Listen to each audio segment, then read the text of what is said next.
Hello friend, hi, ಎಲ್ಲರಿಗೂ ನಮಸ್ಕಾರ. Welcome back to my channel. ನೋಡಿ, ಇವತ್ತು ಸಿಂಪಲಾಗಿ ಪಲ್ಯ ರೆಸಿಪಿನ ಶೇರ್ ಮಾಡ್ತೀನಿ. ಎಣ್ಣೆ ಬಿಸಿಯಾಗಿದೆ, ಸ್ವಲ್ಪ ಕರಿಬೇವನ್ನ ಹಾಕ್ಕೊಂಡಿದ್ದೀನಿ. ಕರಿಬೇವು ಹಾಕಿದ್ಮೇಲೆ ಒಂದು 2 ಈರುಳ್ಳಿನ ಕಟ್ ಮಾಡ್ಕೊಂಡಿದ್ದೆ ನಾನು. ಮೀಡಿಯಮ್ ಸೈಜ್ ಈರುಳ್ಳಿ 2 ಕಟ್ ಮಾಡಿಬಿಟ್ಟು ಸ್ವಲ್ಪ ಎಣ್ಣೆಯಲ್ಲಿ ನೋಡಿ ಫ್ರೈ ಮಾಡ್ಕೋಬೇಕು. ಅಂದರೆ ಸ್ವಲ್ಪ ಬ್ರೌನ್ ಕಲರ್ ಬರೋವರೆಗೂ ಫ್ರೈ ಮಾಡಿದರೆ ಪಲ್ಯಗಳು ಟೇಸ್ಟು ಚೆನ್ನಾಗಿರುತ್ತೆ. ನೋಡಿ, ಇವಾಗ ಬ್ರೌನ್ ಕಲರ್ ರೆಡಿಯಾಗಿದೆ ಈರುಳ್ಳಿನ. ಸಿಂಪಲಾಗಿ ಮಾಡ್ಬೋದು ಇದೇ ಥರ ಪಲ್ಯ. ಟೇಸ್ಟಿಯಾಗಿರುತ್ತೆ ಚಪಾತಿಗೂ, ಜೋಳದ ರೊಟ್ಟಿಗೂ, ಅನ್ನಕ್ಕೂ. ನೋಡಿ, ಒಂದು ಬೆಳ್ಳುಳ್ಳಿನ ಜಜ್ಜಿಬಿಟ್ಟು ನಾನು ಹಾಕ್ಕೊಂಡಿದ್ದೀನಿ. ಆಮೇಲೆ ಒಂದು ಟೊಮಾಟೊ ಕಟ್ ಮಾಡ್ಕೊಂಡಿದ್ದೆ. ಕಟ್ ಮಾಡಿರೋಂಥ ಟೊಮಾಟೊನ ಹಾಕ್ಕೊಂಡಿದ್ದೀನಿ. ಟೊಮಾಟೊ, ಬೆಳ್ಳುಳ್ಳಿ, ಈರುಳ್ಳಿ ಮತ್ತು ಕರಿಬೇವನ್ನ ಹಾಕ್ಕೊಂಡು ಫ್ರೈ ಮಾಡ್ಕೊಂಡಿದ್ದೀನಿ. ಇಲ್ಲಿ ನೋಡಿ, ನಾನು ಆಲೂಗಡ್ಡೆ ಕಟ್ ಮಾಡ್ಕೊಂಡಿದ್ದೀನಿ.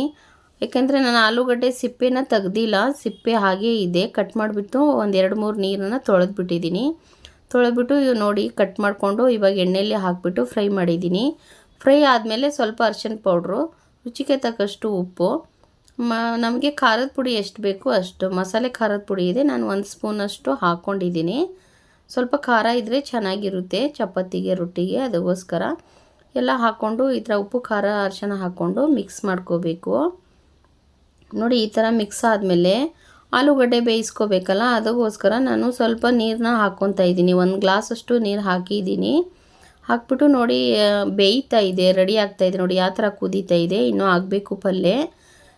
ನೋಡಿ, ಇವಾಗ ಕೊತ್ತಂಬರಿ ಸೊಪ್ಪನ್ನು ಹಾಕ್ಕೊಂಡಿದ್ದೀನಿ ನಾನು. ಹಾಕ್ಬಿಟ್ಟು ಒಂದು 5 ನಿಮಿಷ 10 ನಿಮಿಷ ಮುಚ್ಚಿಕ್ಕಿದೆ. ನೋಡಿ, ಆಲೂಗಡ್ಡೆ ಪಲ್ಯ ರೆಡಿಯಾಗಿದೆ. ಯಾರು ವಿಡಿಯೋ ಇಷ್ಟ ಆಗಿದೆ ಲೈಕ್ ಮಾಡಿ, ಶೇರ್ ಮಾಡಿ, ಸಬ್ಸ್ಕ್ರೈಬ್ ಮಾಡ್ಕೊಳ್ಳಿ. ನೆಕ್ಸ್ಟ್ ವಿಡಿಯೋದಲ್ಲಿ ಸಿಗ್ತೀನಿ ಎಲ್ಲರಿಗೂ.